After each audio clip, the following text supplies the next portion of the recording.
Hola a todos y todas, ¿qué tal? Bienvenidos a un nuevo vídeo del canal en el que vamos a ver el tema 15, que es el tema de metabolismo o nutrición. Este tema forma parte del bloque 2, que es la clase que daremos el próximo martes, día 30 a las 12:30 de la mañana, ¿vale? Que ya es definitiva la hora de las 12:30. Por lo tanto, todas aquellas personas que estén interesadas en esa clase y que no se hayan apuntado ya, pues que se pongan en contacto conmigo bien por redes sociales o bien por correo y yo les doy información sobre las clases.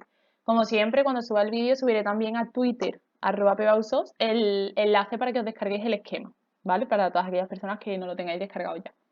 Y lo queráis, claro. Entonces, antes de empezar el tema, vamos a ver una serie de conceptos que son importantes principalmente porque el tema va de ello y porque además son, bueno, fundamental conocerlos para entender bien el tema.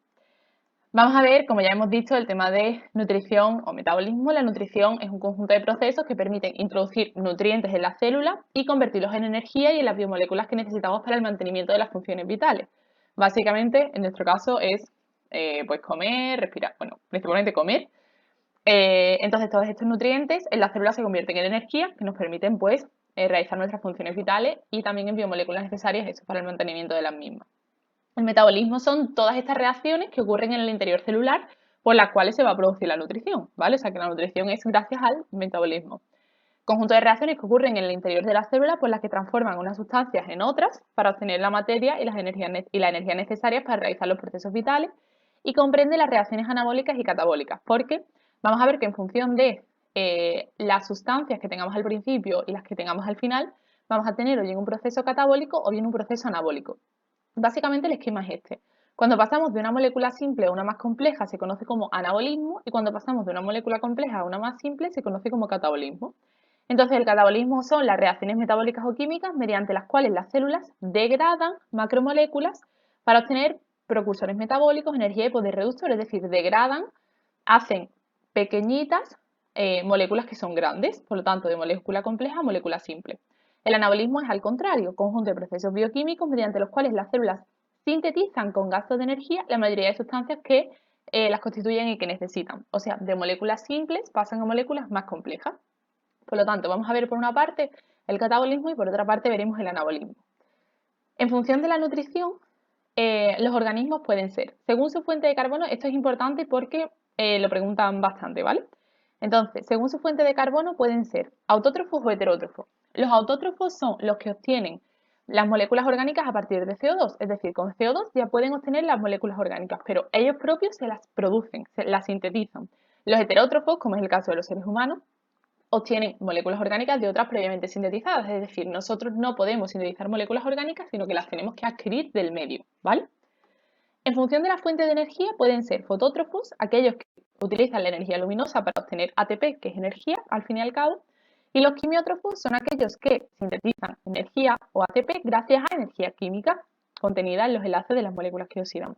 Básicamente la diferencia entre fotótrofos y quimiótrofos es que la fuente de energía en los fotótrofos es la luz o energía luminosa y la fuente de energía en los quimiótrofos es la energía química. En función de la fuente de hidrógeno pueden ser litótrofos o organótrofos. Y esto, el otro día me lo dijo una suscriptora y lo siento que me he equivocado, es en función del aceptor último de electrones, ¿vale? Así que por favor corregidlo. En función del aceptor último de electrones, los organismos pueden ser aerobios o anaerobios. Aerobios cuando el aceptor último es el oxígeno, o dicho de otra manera, los procesos aeróbicos o aerobios son aquellos en los que va a estar presente el oxígeno, y los anaerobios cuando el aceptor último es otra sustancia diferente al oxígeno. O dicho de otra manera, los procesos anaerobios van a ser aquellos en los que no participe el oxígeno, no esté presente el oxígeno. Por lo tanto, estas son las 4 maneras de clasificar a los organismos en función de la nutrición, según su fuente de carbono, de energía, de hidrógeno o según el aceptor último de electrones. Aprenderos esto bien así tal cual porque lo preguntan mucho, ¿vale? Sobre todo estos dos primeros. Y aerobio y anaerobio son conceptos que se utilizan mucho y lo veremos en los distintos procesos. Por lo tanto, antes de empezar con el catabolismo, que es el primero que vamos a ver, las diferencias entre catabolismo y anabolismo son, en el caso del catabolismo ya hemos visto que lo que vamos a hacer es degradar, porque vamos a pasar de moléculas más complejas a moléculas más sencillas, ¿vale? Por procesos de normalmente oxidación. El anabolismo es todo lo contrario, no degradamos, no rompemos, sino que sintetizamos, hacemos cosas más complejas, pasamos de simple a complejo y lo hacemos por el proceso contrario a la oxidación, que es la reducción. Por lo tanto, en el catabolismo se va a desprender energía y el anabolismo necesita energía, ¿vale? Porque siempre, cuando pasamos de algo más complejo a algo más simple, eso libera energía, que es lo que ocurre en el catabolismo, mientras que cuando tenemos que convertir algo simple en algo más complejo, necesitamos energía. Por lo tanto, el catabolismo es convergente, ¿vale? Porque de muchos sustratos al final obtenemos los mismos productos, mientras que el anabolismo es divergente, porque con pocos productos obtenemos muchos sustratos. Es lo contrario, básicamente. ¿Vale? Por lo tanto, catabolismo y anabolismo son procesos contrarios y vamos a desarrollar los dos un poquito mejor. Vamos a empezar hablando del catabolismo, ¿vale? Que hemos dicho que es aquel en el que de moléculas más complejas vamos a obtener moléculas más simples, ¿vale? Básicamente es eso, pues de nutrientes grandes vamos a obtener moléculas más pequeñas que vamos a poder aprovechar para sintetizar energía.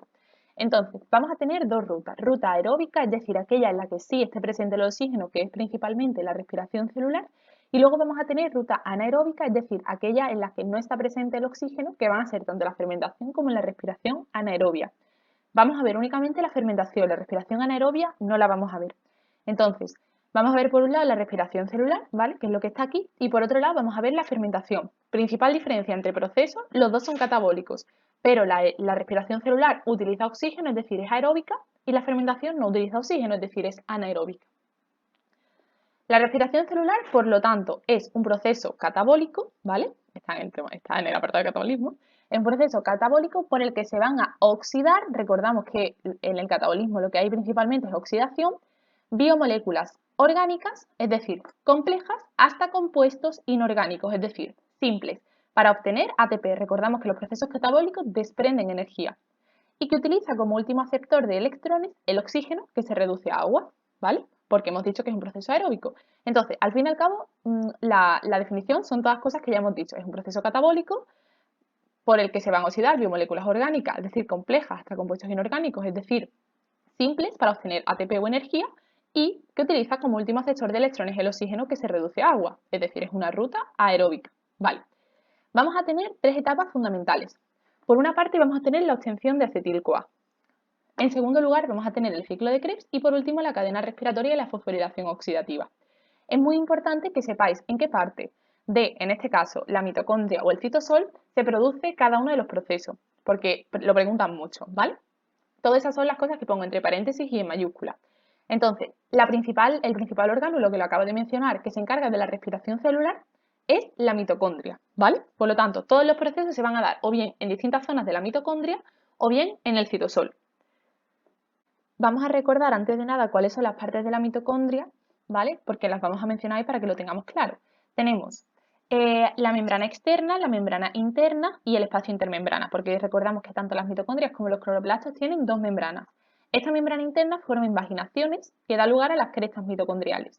Y la zona que es, como llamémoslo, el citoplasma de la mitocondria es la matriz mitocondrial, ¿vale? Entonces, cada vez que mencionemos alguna de estas partes, pues que tengáis este esquema presente para que sepáis más o menos de lo que estamos hablando.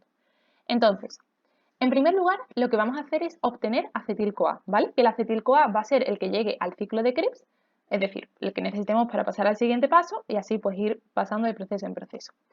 La obtención de acetil-CoA el acetil-CoA lo podemos obtener o bien de los glúcidos, o bien de los lípidos, o bien de las proteínas, ¿vale? Entonces, sobre todo, vamos a centrarnos en los glúcidos, que ahora veremos. En los glúcidos, la obtención de acetil-CoA se produce, en primer lugar, por un proceso que se conoce como glucólisis. Y este proceso, atención, tiene lugar en el citosol, ¿vale?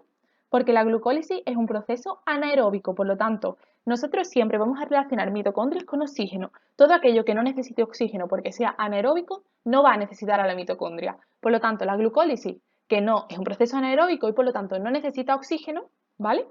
Se va a producir en el citosol. ¿Ok? Es el único proceso dentro de la respiración celular que tiene lugar en el citosol. A partir de aquí, todos los demás van a ocurrir en la mitocondria. Entonces, la glucólisis es, por lo tanto, que lo tenemos aquí, es una secuencia de reacciones que convierten la glucosa en ácido pirúvico con liberación de ATP. ¿Vale? Siempre recordamos, estamos en procesos catabólicos. En el catabolismo se produce liberación de energía, ¿vale? Lo que vamos a ir haciendo es poquito a poco nosotros comemos alimentos que tengan glucosa, pues esta glucosa la vamos a ir poquito a poco degradando con la respiración celular para obtener energía y para obtener bueno, electrones principalmente, ¿vale? Por lo tanto, lo primero que ocurre con la glucosa es que se convierte en ácido pirúvico, ¿vale? Con liberación de ATP. Y recordamos, es un proceso anaeróbico. Las formulitas que yo pongo aquí, en principio, las tenéis que conocer, ¿vale? Entonces, vamos a tener glucosa. Esta glucosa se va a convertir en ácido pirúvico, en 2 ácido pirúvico concretamente. 2 ADP más 2 PI que dará lugar a 2 ATP y luego tendremos el NAD+, que se va a convertir en NADH y H+. Y además se van a producir dos moléculas de agua. Pero como vemos, el ATP está dentro de los productos porque en el catabolismo se libera energía. Vale. Una vez que tenemos el ácido pirúvico, se produce la descarboxilación oxidativa del piruvato, ya a nivel de la matriz mitocondrial, ¿vale? Ya en la mitocondria. Recordamos la matriz, aquí lo pone como el azul, pero realmente es como, bueno, es que creo que el azul es como, sí, vale, las crestas, porque la membrana es lo blanco, vale, pues la matriz es lo azul, eso que es como si fuera el citoplasma de la mitocondria. Este ácido pirúvico se va a convertir ya sí en acetil-CoA y este acetil-CoA va a ir al ciclo de Krebs, ¿vale? Entonces, esta reacción, pues lo mismo. Las reacciones simplemente las aprendéis de memoria y ya está. De forma que la glucosa, para obtener energía a partir de los glúcidos, vamos a tener que realizar dos procesos. Primero la glucólisis para obtener el ácido pirúvico y luego este ácido pirúvico, mediante la descarboxilación oxidativa, ya sí se convierte en acetil-CoA. En el caso de los lípidos y de las proteínas, con un proceso es suficiente. Las proteínas de aminación y transaminación, que no son tan importantes. Pero la beta-oxidación de los ácidos grasos, en el caso de los lípidos, sí lo tenéis que conocer. Porque si no hay glucosa, lo siguiente que se utiliza para obtener energía son los lípidos, ¿vale? Entonces, se realiza eso mediante la beta-oxidación, que son una secuencia de reacciones mediante los cuales los ácidos grasos se degradan generando acetil-CoA. Y realmente la energía que se libera con los ácidos grasos, con la degradación de los ácidos grasos, es mayor que la que se libera con la degradación de la glucosa. Lo único que primero se utiliza glucosa y luego ya se utilizan los lípidos, ¿vale? Y eso, los lípidos tenéis que conocer que es mediante la beta-oxidación de los ácidos grasos y directamente se produce acetil-CoA. En el caso de los glúcidos, primero glucólisis para formar ácido pirúvico y luego con la descarboxilación oxidativa del piruvato ya sí podemos producir acetil-CoA, ¿vale? Este acetil-CoA va a la siguiente parte del proceso, que es el ciclo de Krebs. El ciclo de Krebs se llama ciclo porque realmente es así, es un ciclo de reacciones que comprenden muchísimas reacciones que no tenéis que conocer. Únicamente tenéis que conocer cuál es como la reacción final, ¿vale? Entonces, este acetil-CoA entra dentro del ciclo de Krebs. De manera que los sustratos fundamentales del ciclo de Krebs van a ser este acetil-CoA y el ácido oxalacético. Son los dos que tenéis que conocer, o únicamente oxalacético. Vale, entonces, va a entrar el acetil-CoA con el oxalacético y bueno, vamos a tener además NAD+, que se va a convertir en NADH más 3 protones. Vamos a tener FAD, que se va a producir en FADH2. Vamos a tener GDP con un grupo fosfato que va a producir GTP. Al fin y al cabo es como si dijéramos que tenemos ATP, todo es energía. Y vamos a tener agua que acabará dando lugar a CO2, ¿vale? ¿Cuántas vueltas va a dar este ciclo de Krebs por cada glucosa? Pues 2, porque hemos visto que con una glucosa se producen 2 acetil-CoA y entra 1 por vuelta. Por lo tanto, vamos a necesitar 2 vueltas por molécula de glucosa porque tenemos 2 acetil-CoA. De forma que son imprescindibles para empezar, como hemos dicho, el acetil-CoA, que puede venir o bien de la descarboxilación oxidativa en caso de que lo hayamos conseguido por la glucosa o por glúcidos, o por la beta-oxidación de los ácidos grasos, ¿vale? Que hemos dicho que los lípidos directamente con la beta-oxidación ya pasamos de ácido graso a acetil-CoA.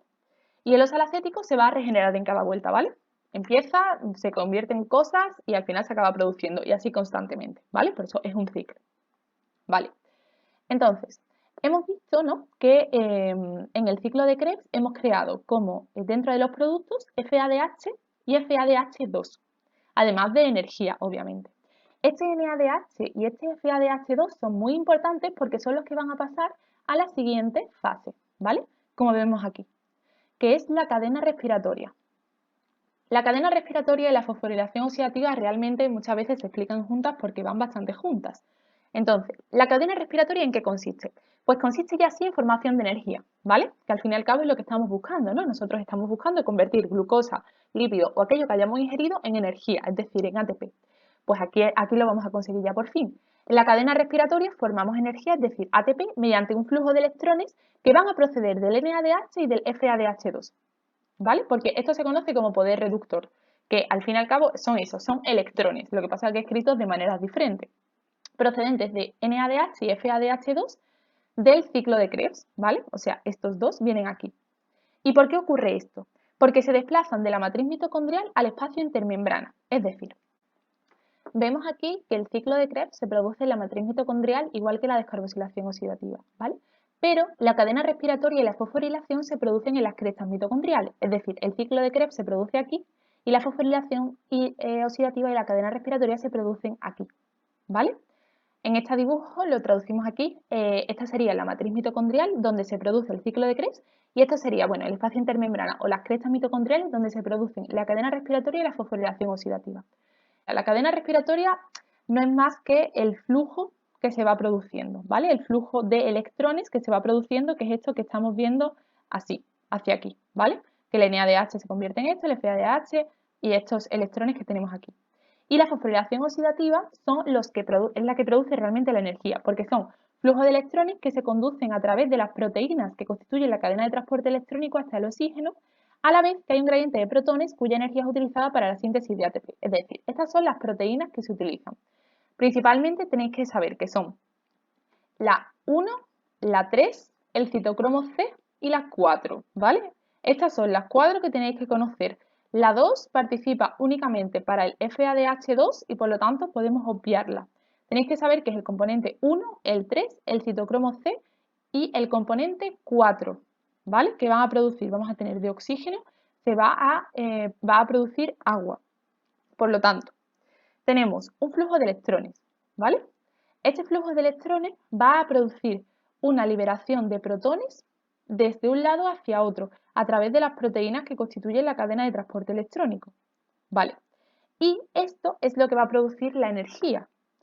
Tanto el flujo de electrones por aquí, como estamos viendo, ¿vale? Esta flechita haría referencia al flujo de electrones, como los protones que suben hacia aquí. Porque estos protones luego van a volver por otra bomba que aquí no está representada, que es la bomba ATPasa, van a volver de nuevo hacia aquí y cuando pasan por esa ATPasa producen también ATP. Por lo tanto, produce ATP tanto el flujo de electrones, porque el flujo de movimiento produce energía, como los protones que se mueven de la matriz al espacio intermembrana o a las crestas mitocondriales, que cuando vuelvan por la bomba ATPasa van a producir también energía. ¿Vale? Dentro de este punto hay que tener dos conceptos que son importantes y muy importantes tener claro. Por una parte, que las dos membranas mitocondriales tienen que estar íntegras y perfectas. Si te dicen que hay un problema en la membrana mitocondrial interna, la fosforilación oxidativa no se produce correctamente, así como en la externa. Las dos membranas mitocondriales tienen que estar íntegras y perfectas para que esto pueda ocurrir bien. Y por otra parte, estas proteínas tienen que estar ancladas a la membrana, porque tienen que ser, si no están ancladas a la membrana, no son impermeables al flujo de protones de un lado a otro. Los protones se disolverían dentro. Por lo tanto, dos conceptos importantes tener claro porque lo suelen preguntar en preguntas de razonamiento. Uno, que las dos membranas mitocondriales tienen que estar íntegras para que este proceso tenga lugar. Dos, que las proteínas tienen que estar sí o sí ancladas a la membrana para que exista permeabilidad en su interior. ¿Vale? Entonces, esto sería la fosforilación oxidativa, ¿vale? Realmente dentro de la fosforilación tenemos dos tipos, que lo tenemos aquí representado. Tenemos la fosforilación a nivel de sustrato y tenemos la fosforilación oxidativa como la que estamos viendo aquí. Entonces, la fosforilación oxidativa en este proceso solamente se da en la fosforilación oxidativa, en la cadena respiratoria. Pero tanto la glucólisis como el ciclo de Krebs producen ATP por la fosforilación a nivel de sustrato. ¿Vale? Para que lo sepáis, simplemente eso, para que lo tengáis claro. Que la glucólisis y el ciclo de Krebs es fosforilación a nivel de sustrato y que solamente tenemos fosforilación oxidativa en donde se llama fosforilación oxidativa, pero porque existen dos tipos de fosforilación. Por lo tanto, ¿cuál va a ser al final el rendimiento global de la respiración celular? En la glucólisis vamos a obtener los dos ATP, ¿vale? Pero pongo 6 porque también este NADH, ¿vale? Que hemos dicho que al fin y al cabo es energía, por la fosforilación a nivel de sustrato también produce energía. Por lo tanto, al final, en la glucólisis vamos a tener 6 ATP. En la descarboxilación oxidativa ocurre exactamente lo mismo, ¿vale? Por el NADH también se van a acabar produciendo 6 ATP. Y en el ciclo de Krebs, exactamente por la misma razón, por el NADH y por el FADH2 y por el GTP, pues la fosforilación a nivel de sustrato se van a acabar produciendo 22 ATPs. Por lo tanto, al final se van a producir 38 ATPs por cada glucosa y podemos poner la formulita así. Tenemos una glucosa más 6 oxígenos, porque hemos dicho que es un proceso aerobio, excepto la glucólisis, que es la única anaeróbica, con 38 ATP más 38 grupos fosfato. Se va a producir CO2, agua y 38 ATP. Es decir, hemos pasado de una molécula compleja como es la glucosa a moléculas inorgánicas y simples como son el CO2, el agua, bueno, y el ATP, que al fin y al cabo es energía, que es lo que estábamos buscando. La fermentación también es un proceso catabólico. La diferencia es que no es aeróbico, sino que es anaeróbico porque el último aceptor de electrones no es el oxígeno, sino que es otra molécula, en este caso una molécula orgánica, ¿vale? Por lo tanto, proceso catabólico en el que también se va a degradar la glucosa, pero en condiciones anaeróbicas y por tanto el último aceptor de electrones es una molécula orgánica, produciéndose menos energía que en procesos aerobios. Ocurre en este caso en el citosol, ¿vale? Como no es un proceso aeróbico, no necesitamos oxígeno, aquí las mitocondrias no tienen nada que ver. Se produce en bacterias, levaduras, células musculares y células vegetales. Por lo tanto, características, es un proceso anaeróbico, como ya hemos dicho. Entonces, el último aceptor de electrones y de protones no es el oxígeno, sino otros componentes orgánicos. La degradación no es completa y esto es muy importante porque veremos que por culpa de esto no se produce tanta energía como en la respiración celular y que los productos finales son compuestos orgánicos que aún almacenan energía y por lo tanto, por lo que acabo de decir, no se va a producir tanta energía como en la respiración celular porque no se degradan completamente, todavía se le podría exprimir más energía. Entonces se obtiene poca energía porque el único proceso que va a obtener aquí energía es la glucólisis solamente y no se obtienen coenzimas reducidos, ¿vale? Vamos a tener dos tipos de fermentación, la fermentación láctica y la fermentación alcohólica. En la fermentación láctica, de nuevo, tenemos una glucosa y esta glucosa se va a convertir en dos ácidos lácticos liberando dos ATPs, ¿vale? Porque hemos dicho que únicamente vamos a tener la energía que se obtiene en la glucólisis y ya vimos aquí que en la glucólisis lo que se obtienen son dos ATPs, ¿vale? Y me podéis preguntar, ¿pero no habías dicho que por la fosforilación también se producían por el NADH los 6 ATP?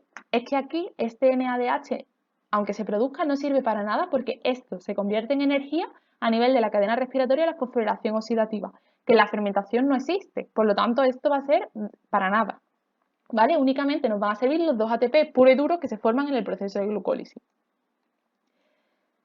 Importante que os sepáis las células en las que tiene lugar cada fermentación y el uso que tiene, en este caso la láctica, en bacterias y en células musculares, y se utiliza, por ejemplo, para la obtención de yogur, ¿vale?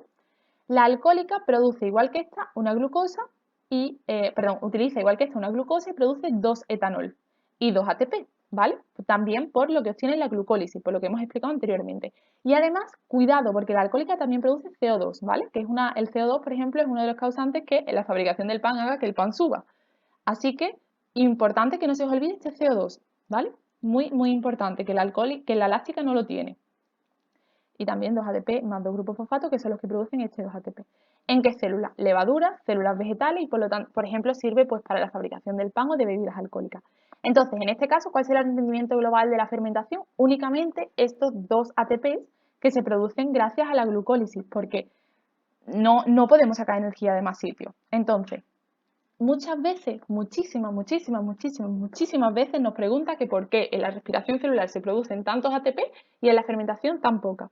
Pues precisamente porque en el caso de la respiración celular hay una oxidación completa de la glucosa, ya no podemos exprimir más energía, no hay más de dónde sacar. Entonces se produce una oxidación completa de la glucosa hasta CO2 y agua, que por lo tanto producirán muchos más ATP, 38 ATPs, mientras que en la fermentación hay una oxidación parcial. Estos compuestos siguen teniendo muchísima energía.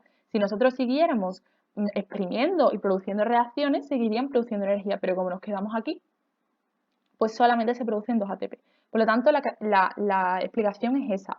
En la respiración celular hay una oxidación completa de la glucosa, mientras que en la fermentación hay una oxidación parcial de la glucosa y por eso en una se producen 38 ATPs y en la otra únicamente se producen 2 ATPs.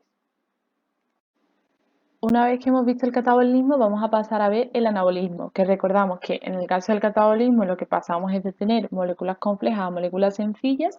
En el anabolismo va a ser al contrario, de moléculas sencillas vamos a pasar a tener moléculas complejas. Entonces, el anabolismo puede ser autótrofo o heterótrofo.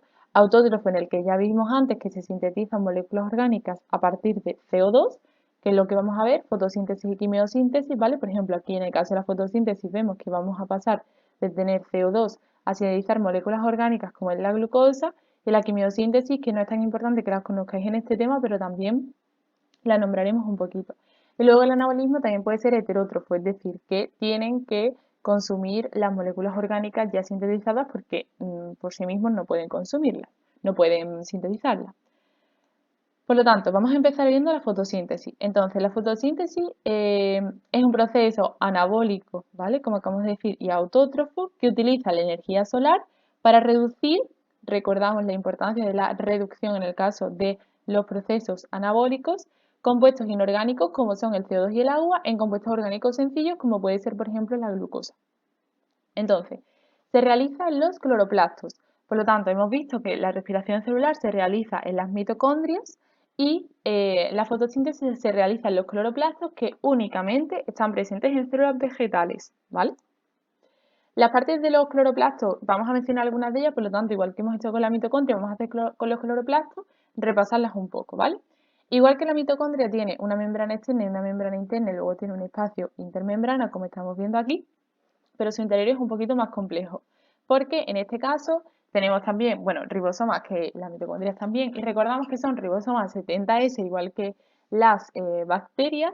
Tenemos el ADN del cloroplasto, que también está presente en la mitocondria y que recordamos que es un ADN circular, igual que en las bacterias, pero las características van a ser que tiene esta especie como de moneditas que se conocen como tilacoides y un conjunto de tilacoides forma una grana. Están unidos por laminillas. Entonces, son muy importantes los tilacoides para el proceso de la fotosíntesis, ¿vale? Por lo tanto, tenemos que tenerlo en cuenta. Y luego, igual que en la mitocondria, tendríamos la matriz mitocondrial, que hemos dicho que es como el citoplasma de la mitocondria, pues en el caso del cloroplasto tenemos el estroma, ¿vale? Que también es como el citoplasma del cloroplasto, por definirlo de alguna manera. Entonces, en los tilacoides, lo que hemos dicho, son muy importantes en la fotosíntesis porque es donde está el fotosistema, que ahora veremos cuál es su importancia. Por lo tanto, en la fase de la fotosíntesis son dos, dependiente de luz y no dependiente de luz. Por simplificarlo un poquito, en la fase dependiente de la luz vamos a pasar de agua a oxígeno, ¿vale? Vemos aquí la importancia de la luz. Y en la fase, eso es la fase dependiente de la luz. Y en la fase no dependiente de la luz es en la que vamos a pasar de CO2 a glucosa, por simplificar un poquito el proceso. La que suelen preguntar es la fase dependiente de luz. De la fase independiente de luz, luego cuando lleguemos os diré qué es lo importante, ¿vale? Fase 1, por lo tanto, va a ser la fase dependiente de la luz, ¿vale? En la fase dependiente de la luz se produce en los cloroplastos, como ya hemos dicho, en la membrana del tilacoide, ¿vale? Por lo tanto, importante el tilacoide porque es fundamental en la fotosíntesis. Entonces, en este caso, lo que se produce es la fotólisis o rotura del agua, ¿vale? Al ceder un electrón al fotosistema 2, se desprende oxígeno que se libera y protones y el transporte de los electrones genera poder reductor y energía en forma de ATP. Vale, esto es un resumen de lo que ocurre durante esta fase dependiente de luz, que no os preocupéis que ahora vamos a ir viendo poquito a poco, pero en caso de que os pregunten, ha sido una pregunta que no valga muchos puntos, pues esto podéis ponerlo y está bien. Si es una pregunta de un punto, tenéis que, o de 2 puntos, tenéis que explicar todo el proceso, como lo vamos a ver ahora.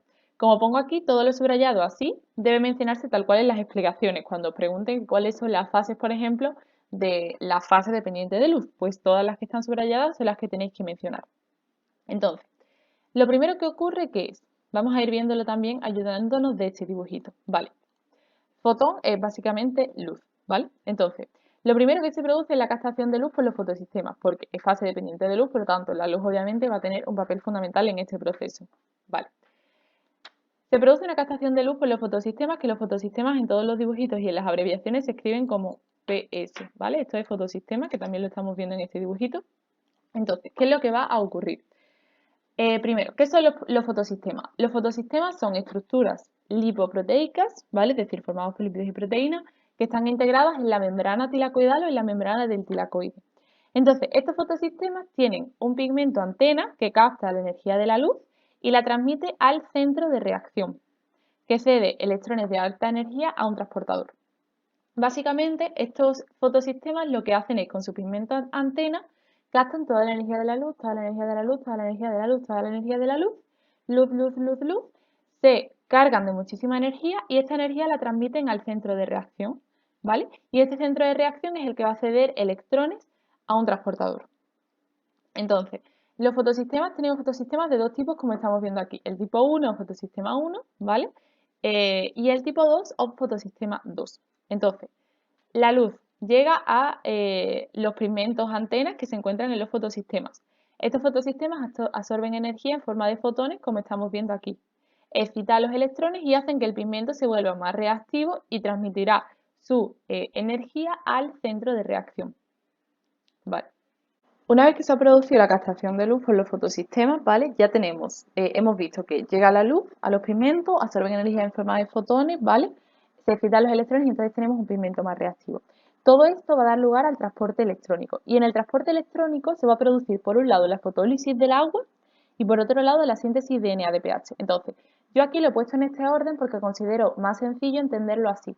Pero realmente el orden en el que ocurre es este, ¿vale? Al fin y al cabo, es un proceso, no es cíclico porque realmente es un transporte no cíclico, pero lo veo más fácil explicarlo así, la verdad. Pero si os preguntan en selectividad y os ponen este esquemita, tenéis que ponerlo así. Primero el fotosistema 2 y luego el fotosistema 1, igual que os lo representaba aquí, ¿vale? Pero a mí por lo menos me resulta más sencillo tanto entenderlo como explicarlo en este orden que lo voy a hacer, ¿vale? Bien. Llega la luz al fotosistema 1, ¿vale? O un fotón al fotosistema 1. Este fotosistema 1, mediante el pigmento antena, va a captar mucha energía en forma de luz y por lo tanto se va a cargar. Y cuando ya está muy cargado, va a ceder toda esta energía al centro de reacción. Y en el centro de reacción cede dos electrones. Al ceder dos electrones va a permitir que el NADP+ se convierta en NADPH. Vale. Entonces, ahora el fotosistema 1 ha permitido este paso, ha permitido la síntesis de NADPH, por lo tanto, siempre que nos hablen de síntesis de NADPH lo asociamos a fotosistema 1. Sin embargo, ¿qué ocurre?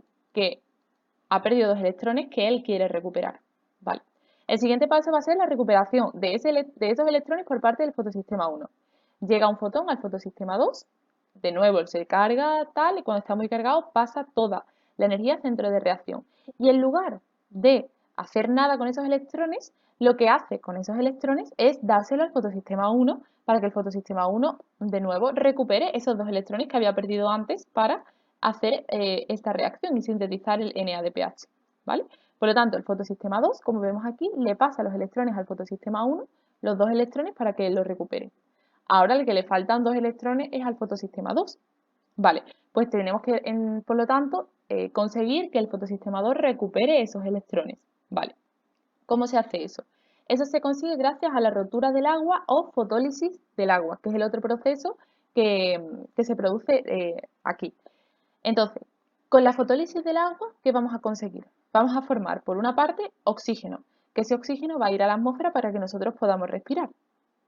Por otra parte, van a producirse protones, ¿vale? Que esos protones luego veremos que servirán en la fotofosforilación para la síntesis de ATP exactamente igual que pasaba en la fosforilación oxidativa en la respiración celular.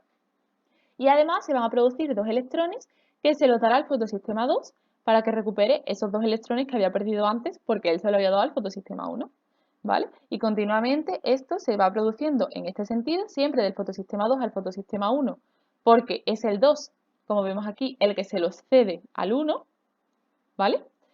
Y el 1 siempre lo tenemos que asociar con síntesis de NADPH y el 2 siempre lo tenemos que asociar con fotólisis del agua. Por lo tanto, es este proceso mediante el cual vamos a pasar de tener agua a tener oxígeno, como veíamos al principio, que os dije, el paso de agua a oxígeno lo veremos en la fase dependiente de luz. Pues aquí es donde ocurre, ¿vale? Gracias a la fotólisis del agua que se produce en el fotosistema 2. Entonces, este transporte es no cíclico, ¿vale? Si os hablan de transporte cíclico, es no cíclico porque vemos que es como una especie de Z, una especie de zigzag, que esto luego no vuelve aquí ni nada. En el cíclico, si os hablan de transporte cíclico, únicamente participa el fotosistema 1, ¿vale?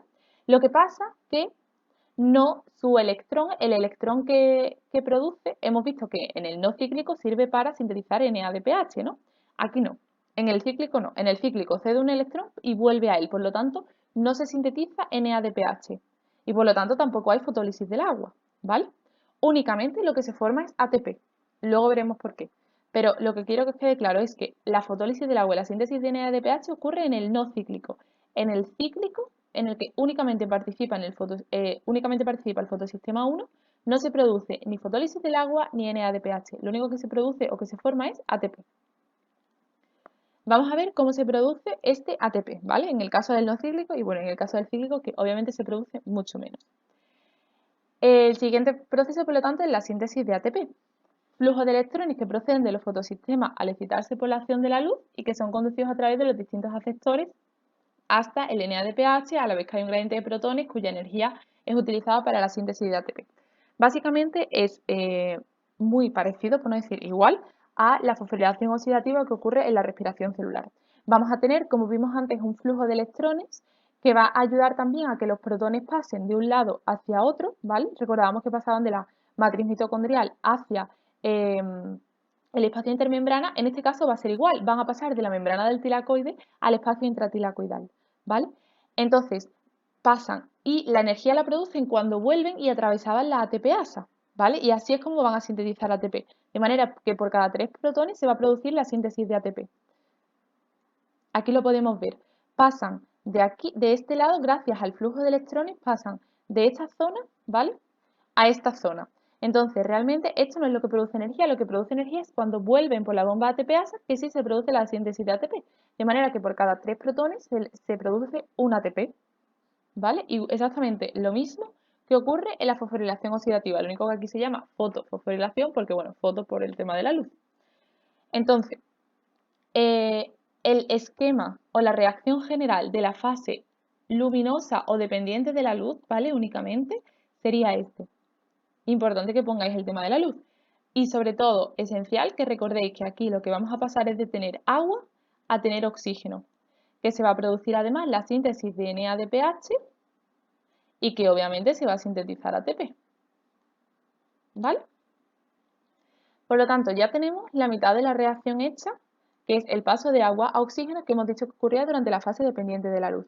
Ahora vamos a ver la fase no dependiente de la luz, en la que vamos a pasar de CO2 a glucosa. O sea, a partir de CO2 vamos a obtener glucosa, porque al fin y al cabo las plantas lo que hacen es que el CO2 que nosotros expiramos, ellas lo cogen y lo convierten tanto en oxígeno para que luego nosotros podamos respirar, como en glucosa para ellas, o que a nosotros también nos viene bien cuando nos comemos las plantas. Y el agua obviamente lo necesitan, por eso es tan esencial regar las plantas. Vale.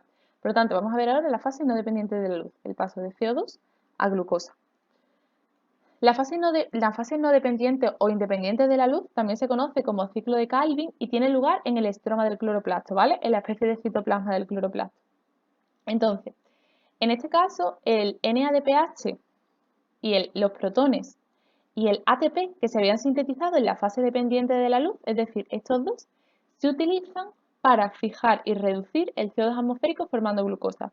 Básicamente lo que tenéis que saber de aquí es que el NADPH y el ATP que se forma durante la fase luminosa son los que permiten que el CO2 se convierta en glucosa.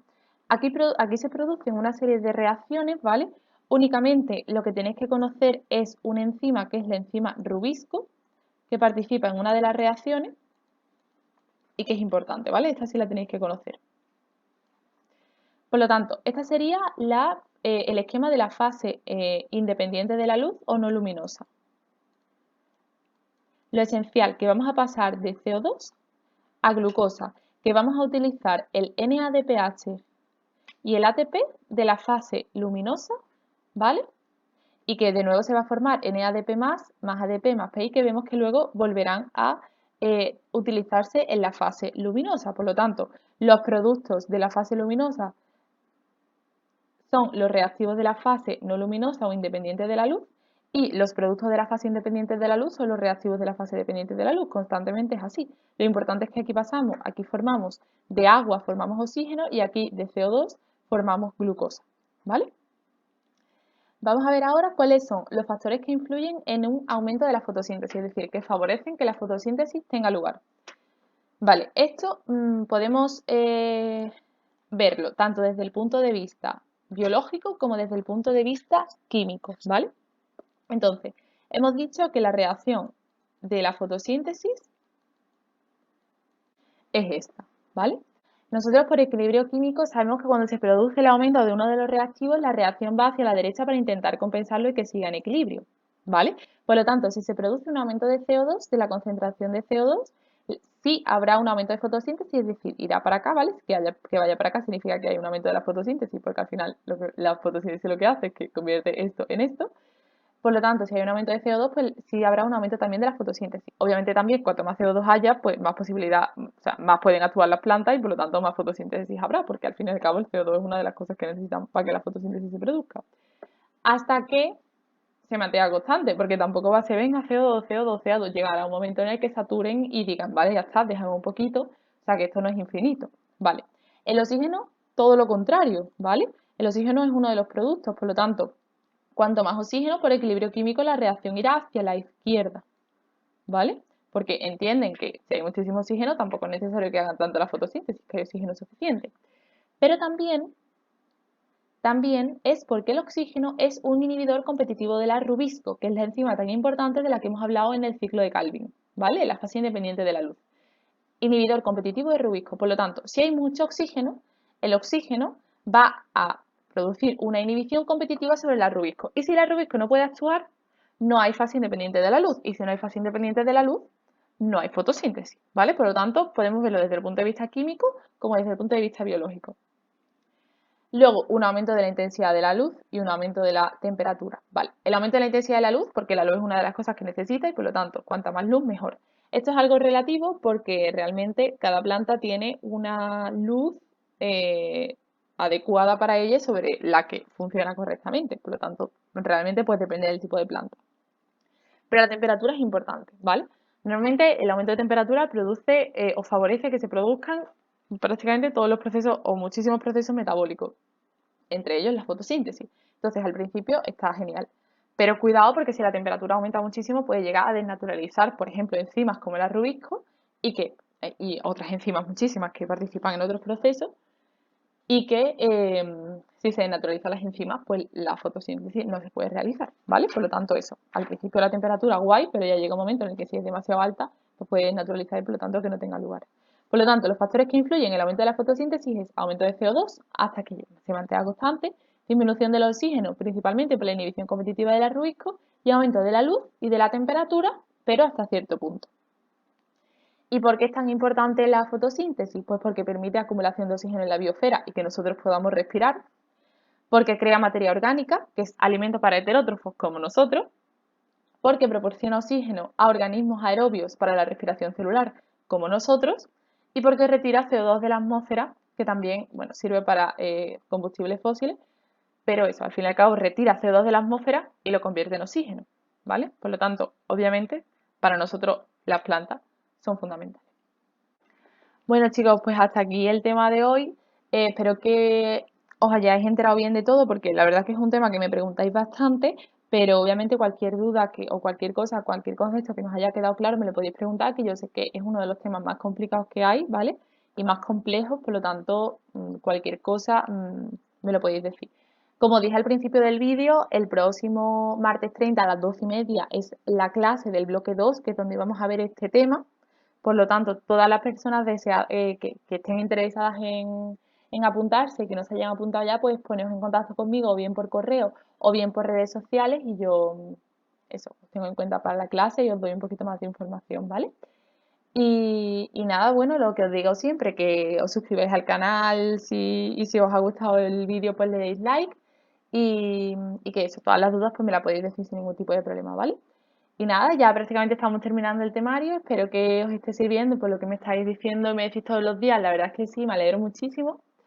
Y nada, que nos vemos en el próximo vídeo. Muchísimo ánimo y muchas gracias. Hasta luego.